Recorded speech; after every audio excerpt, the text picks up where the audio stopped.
Everybody, welcome back to Creative Chat Cafe. It is Wednesday, 12 p.m. Eastern Standard Time, and as usual, we're back with a panel of cast that have great interactions, conversations. As you see today, I also have my regular co-host, Super Julie Braun, and we have a new guest. So Hi, Zef. Hi, everybody. Hello. Hi. This is a great cast we're having today, folks. Creative Chat Cafe, if you're brand new to the show and you're not sure what we're all about, we're the talk show hangout that brings you guidance, inspiration, and results for all your marketing, business development, and leadership needs. Today, we're actually talking about a business development topic. My regular co-host right here, Super Julie Braun, and we have a brand new rookie on the show. Welcome, Marv. We're calling you the rookie, but I know you're trying to be Thank you. We're going to ease you into the show, so no worries. Julie, I know I missed this, but although our audience may be familiar with you, I forgot to ask you to introduce yourself. Why don't you go ahead and introduce yourself quickly, and we can go on. And Sure. So I'm the founder of superinterns.com, and what we do is we help businesses and for-purpose organizations connect with interns. We bring them together in a way that's very significant for both parties. Very often, businesses or for-purpose organizations are overwhelmed. Maybe they have too much work. Maybe they don't have enough work. Either way, it doesn't matter because interns will solve all of their problems or most of their problems. What we're going to do today is the topic selling on value versus price. But before we go on and starting our discussion, just wanted to share with you our regular hashtag. So if you search for our shows on Google, and you can just do hashtag Creative Chat Cafe right here. Hashtag Creative Chat Cafe, you'll be able to find all our previous episodes. You'll just find stuff of information, lots of information about the show, and you can just, find whichever show you want. And three things that we're going to do today. So let me just quickly change back my information here. So three things that we're going to do today. The first part of the show, we'll just have a brief conversation among us, the panelists, and also give you tips. Second of all, we'll give you tips later on, and I know Julie has a great inspiration for us today. We'll provide you some inspirational resources so you can actually take the information from the show and go running with it. So Julie, we're very excited to have this topic. We haven't done a heavy-duty topic like this before. Selling on value versus price. Do you like the topic? I love it, and then I also hate it because I think it's one of those things that, depending upon what kind of business you're in, it's hard to know. Should you be of value or should you be more price oriented? And I think it really does depend. I mean, I think we all buy things in different ways. When I go to the store, sometimes I don't care so much and I look for the cheapest price. And other things, I'm very conscientious and I'm like, no, I'm not going to buy some generic brand. I want a brand that I trust, and I want to buy it from people who are an authority, perhaps, in whatever I'm purchasing. So yeah, it's really it's a very interesting topic, and I'm mostly excited to meet Marv today. Because he's got a lot of expertise in this area. So Marv, welcome to the show. Well, thank you very much for that warm welcome. I'm Marv White. My company's Biz Profit Pro, and we're really a consulting company. We focus on business sales and acquisitions. So if you want to buy business, we can help you there. Or if you want to sell a business, we can help you there. And this topic is very interesting to me because as a consultant, that issue is the very first hurdle that you sort of deal with, because you're selling not a physical product, but you're actually selling, in a large part, a solution. And that solution has to translate into something that's going to make their life better. So we have really a process that we take people through.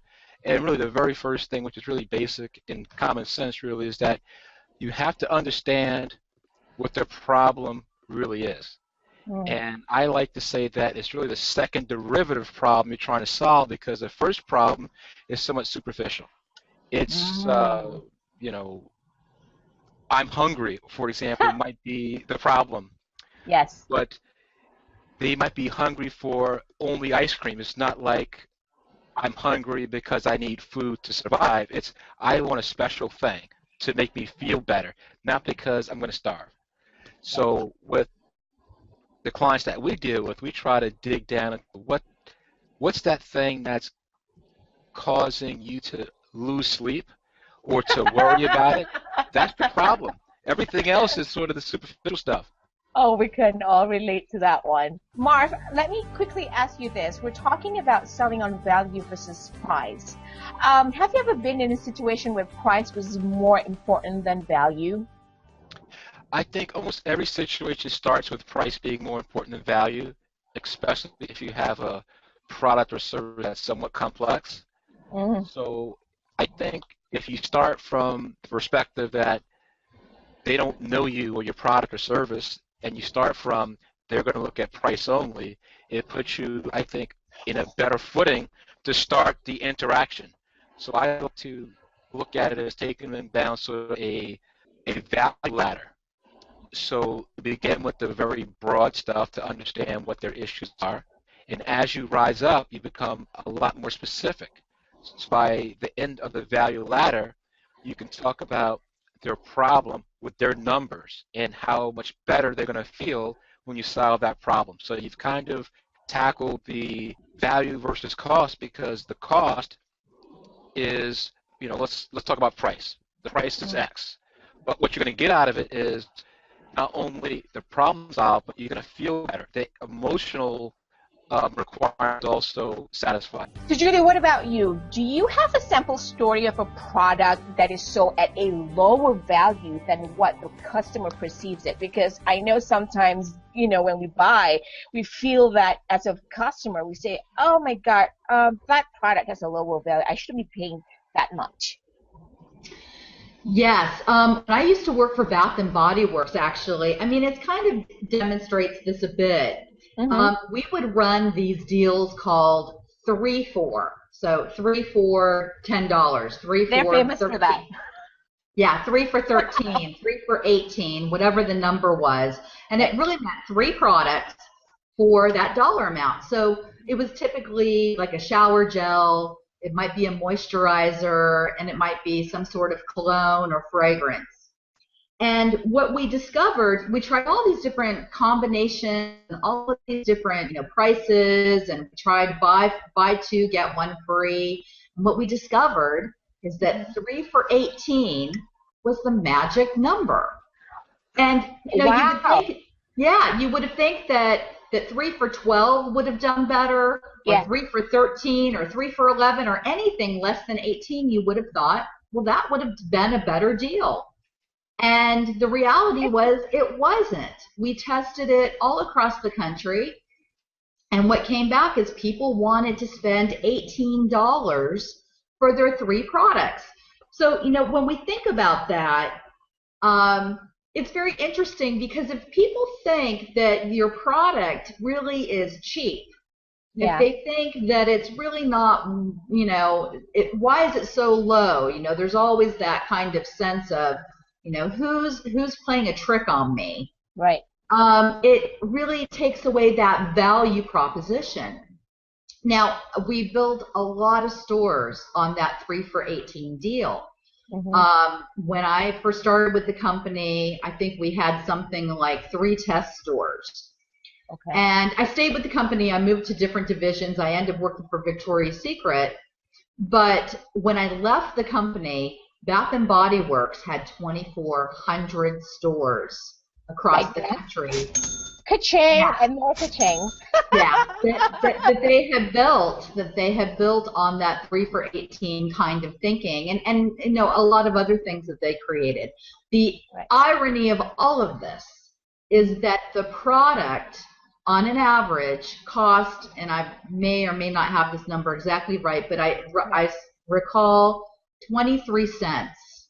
Wow. So if you think of the packaging, yes. the juice that's inside the bottle, the cost of, you know, your overhead, your lights, your this, your that, the sort of volume that they were doing, it was averaging somewhere around 23 cents for what people were paying 3 for 18 for. So very interesting story, I think, about value versus price and our perception.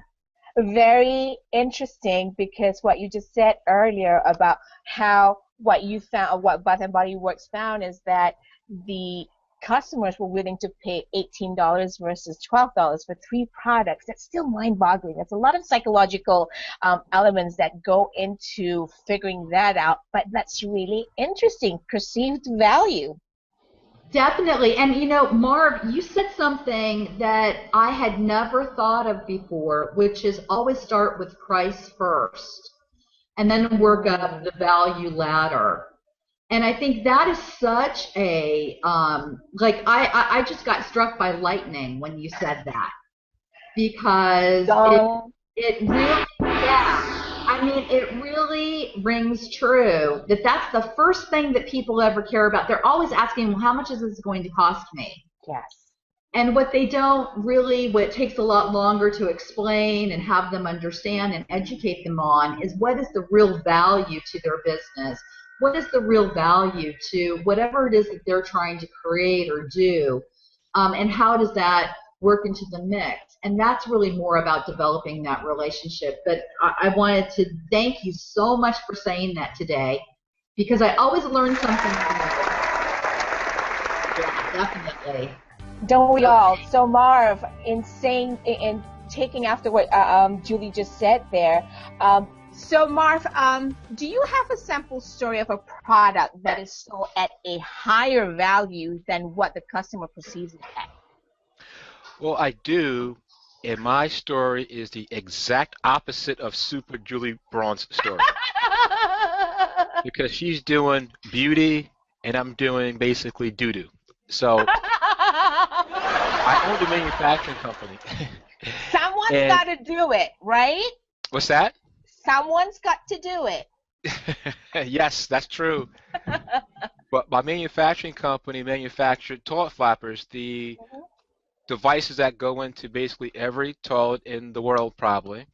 And at the time, they were going to 1.6 gallon flush toilets, which the technology at that time wasn't quite enough to get the job really done.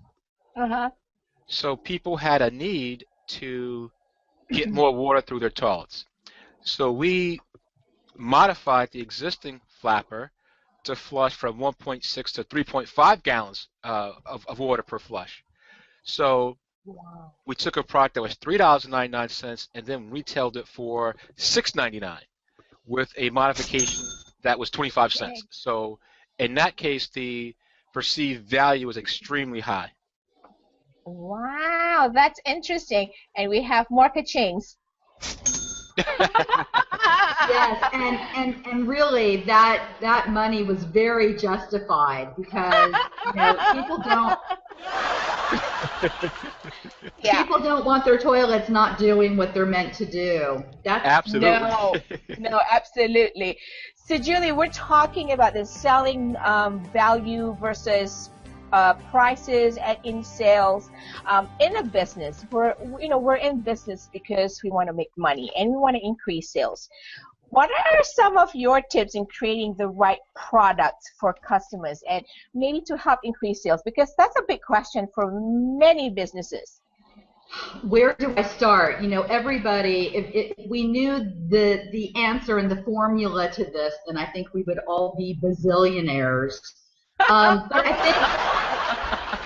I think one of the key things is really to be realistic. I mean, that's the first step, is to say to yourself, well, what do I really want to accomplish? And especially when people are first starting out, be gentle with yourself. It's going to take a while to figure out what the customer wants. That's the first thing. So what does your customer want? But then even more importantly, you're going to discover what the customer needs. And what the customer needs is not always what they want. And so that's where that value-oriented piece comes in, going back to what Marv said, if you start with price first and then you go up the value ladder, really important. But when you're figuring out what the customer actually needs, that's where the value comes in. That's where the relationship building has to come in. That's where all of those parts and pieces. And I also have to, I'm reminded of a story that one of my mentors, Bob Proctor, tells. Mm-hmm. He talks about non-resistance. And this is a relatively new concept for me, and probably will be for a lot of other people. I've always been aware, many years ago, Bob talks about going into a shop 40, 50, 60 years ago, and when he would, open the door, the bell would ring, and the person would, walk in, and the shopkeeper would come out from the back room, and they'd say, "Hi, can I help you?" And then they would show all of their products. Now we're in a world where we go to Target, and the doors open up for us, and when we walk through the door, we've got shopping carts to make it easy, and the shopping environment, the music, and the temperature, and everything is pleasing. And I know if I walk into Target for one item, I'm coming out with 10. I do that too, exactly. Yeah, and that's because they're working with non-resistance. They're being very helpful to me. In fact, the minute that I get off my bus or the minute that I drive onto the parking lot, they've got my money. Actually, it started from home. Just the idea of going to shop at that location makes you happy already before even leaving your house. Isn't that the truth? And even as simple as now I can check myself out. I don't have to wait for a shopkeeper to come out and show me the things. I can check myself out. I can use my debit card, so I don't even see the money exchanging. Yeah. So for me, I still haven't really paid for anything. So this idea of non-resistance. So when Bob Proctor told me this story, it really made me look at my business, and it really made me think, well, how am I perhaps being non-resistant to, say, selling? How am I perhaps being non-resistant to my customers without really thinking about it? So I am currently re-evaluating how to make things easier, faster, simpler, non-resistant. And I think that if people can start there, just by the sheer attitude, they will change. And they will increase their business. So I love that. Sheer resistant. I love that. It makes sense because I know when I want to go to certain places and I'm really happy because you relate your past buying experience with them at home before I make that decision to go out shopping at that specific location. I'm a happy gal. So you go in with an expectation that there's no resistance. You go in, everything looks great. You might just end up buying a whole load of things. So Zef, selling the perceived value of a product to a client or customer can be a challenging task. And I'm wondering from you if you have any ideas of how to deal with those challenges. Well, what I've learned from my mentors in the past is two things that I really have taken on and practice on a day-to-day basis, not only in business but also in life. It somewhat ties into personal branding, I feel. Number one, I think, know that confidence is key. When we say confidence, you gotta, if you have a product or you know your business well, you have to mention the advantages that you bring to the market. Some things like, your business has global exposure, customized services, good, good customer service and stuff like that. And make sure you highlight your product's value. It is worth the consideration over lower price items. One thing about when you do this is don't drag your competitors to the dirt, because here's my caution. I hear this a lot, and even at many networking events when they're overselling what they have, they tend to use poor language and communication that relates to the other X brand. And people avoid brands that do that. It's just poor communication skills. I mean, when I go to networking events, it's just I bite my teeth when people say, "Oh, my company is not like that." You know, that company, and starts doing A to Z dirt on the other company. I get chills just saying this because I hear it a lot. The second point, which is very important that I've learned and I've been taught, is always emphasize on good customer service, because it drags down to your personal branding.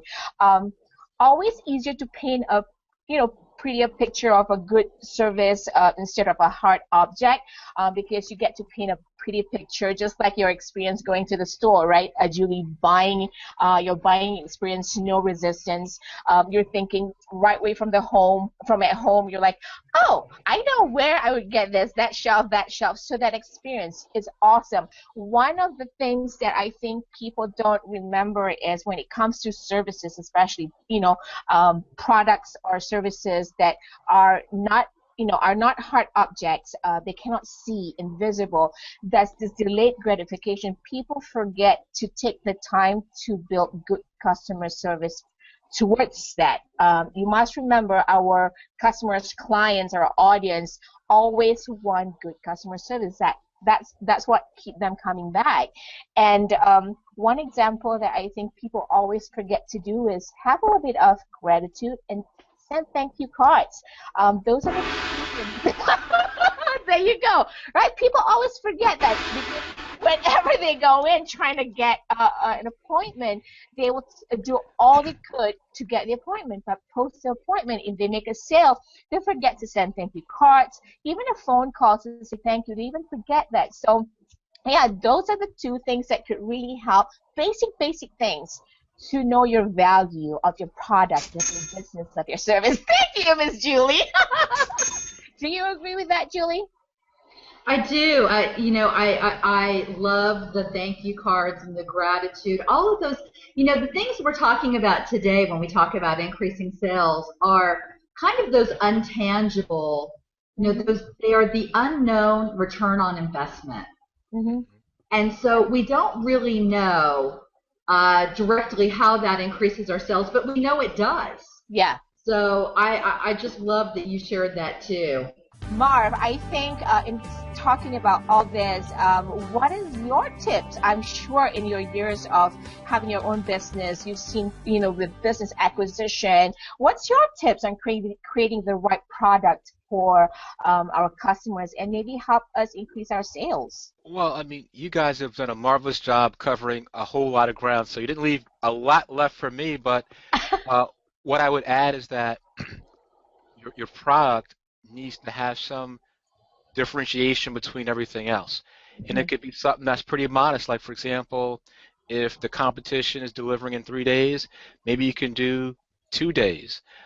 Maybe if they're offering 3 flavors, maybe you can do 4 flavors, but there's got to be some material reason why your customers will like you more or want to go with you more. Even if it's not a material reason, most people probably only have 2 or 3 ice creams that they might ever want. But the place that offers 50 different flavors has that command of the market because they have that range of product. The other thing I would talk about is some people are genetically predisposed to not understand the difference between price versus value or cost. And some people we're just not going to be able to save. And the quicker we disconnect from these sort of prospects or buyers and focus on the people that basically like us, I learned a long time ago that your best customers pay the most and are also the happiest. So imagine how much better your business is when you're dealing with people that are happy and really like your product versus the other people that they like any product that's the absolute cheapest and are always unhappy because unless your product is zero, which they'll probably still be unhappy about, it's not a very good business model. I love what you said there about happy people buying from you, and a lot of I mean, I think in my personal experience, maybe Julie can comment on this too. If you're happy, usually it's also connected to being happy with the brand. Whatever the brand does and portrays, the perceived value of the brand, that makes people want to buy that, continue buying from that brand. We talked about Bath and Body Works, Julie. Why? How? I mean, $12 versus $18. Their customers keep coming back regardless because they continue to build a very, very relatable and happy brand. What do you think about that?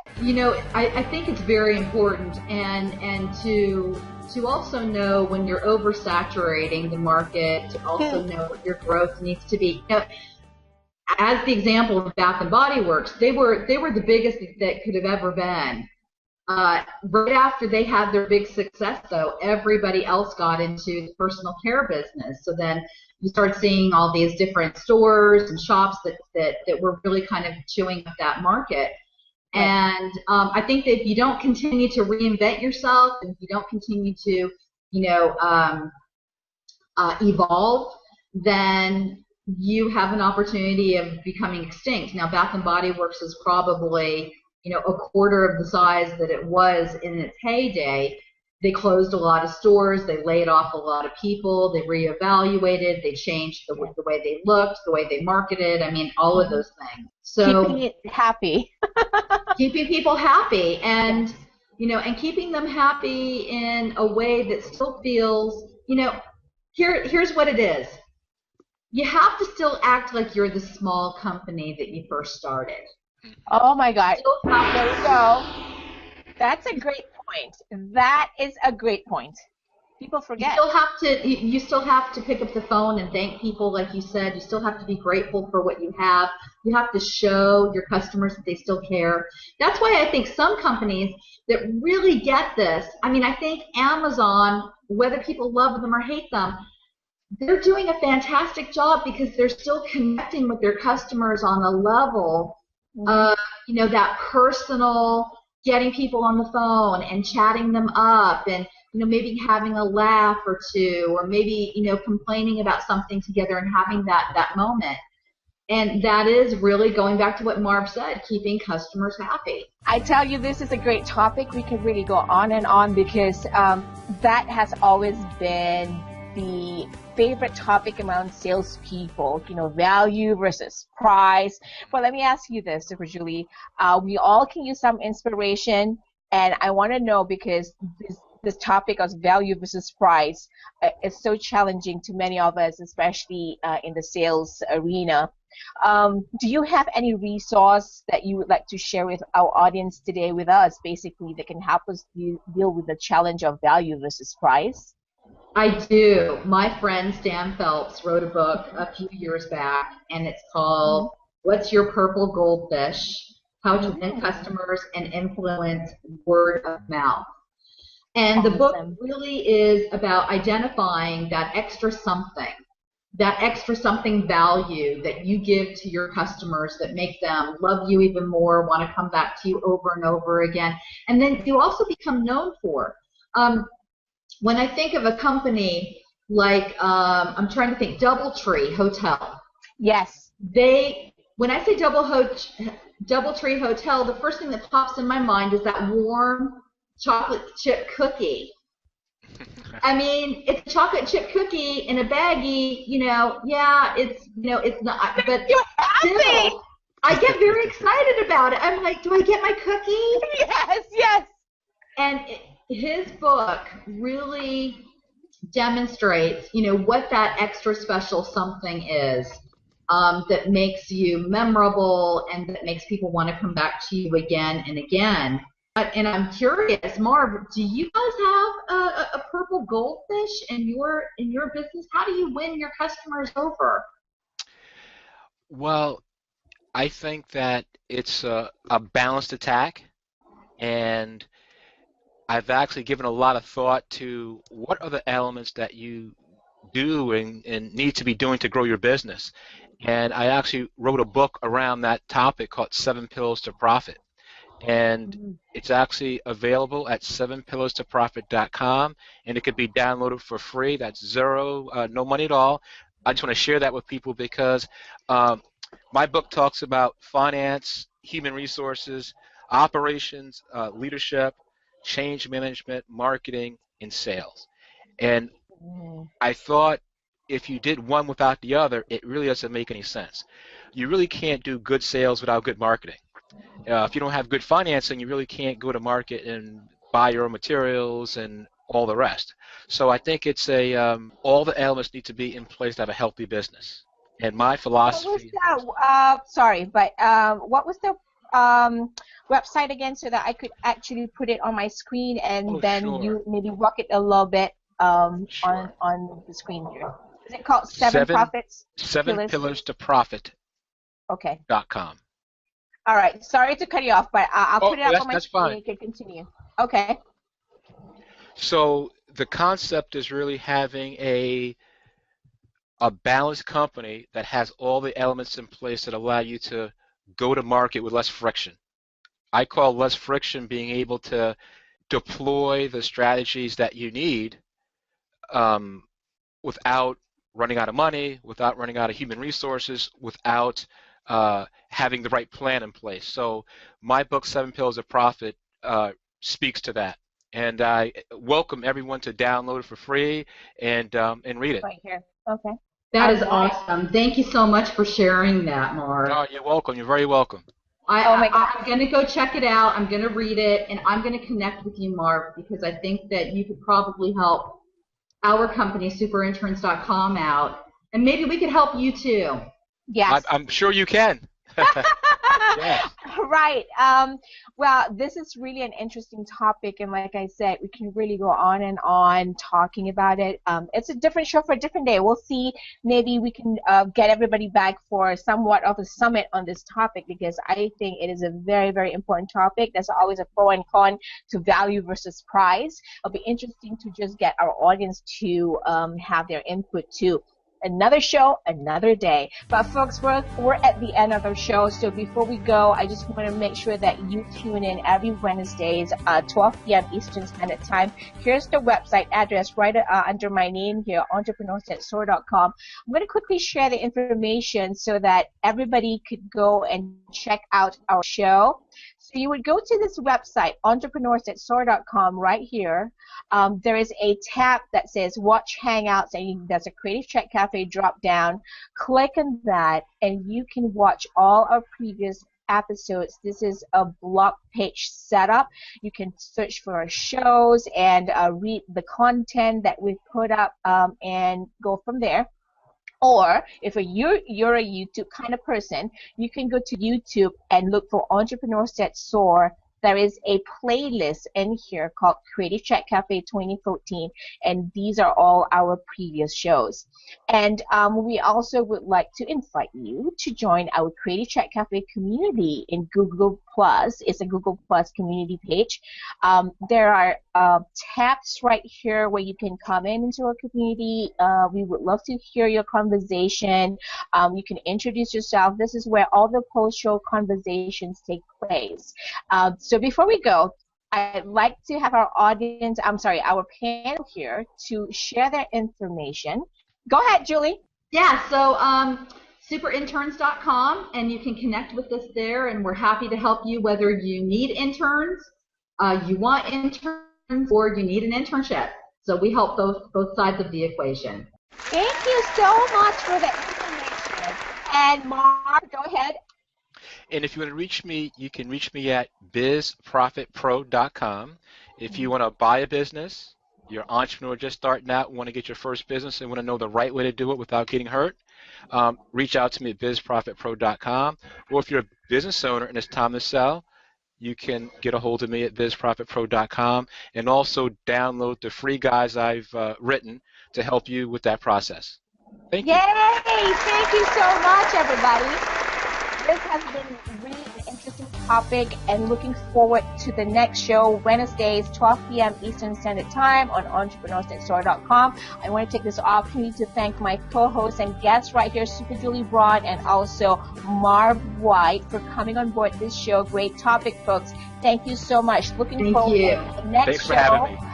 Yes, I'm looking forward to the next show. Before we go, have a good everybody. Bye-bye.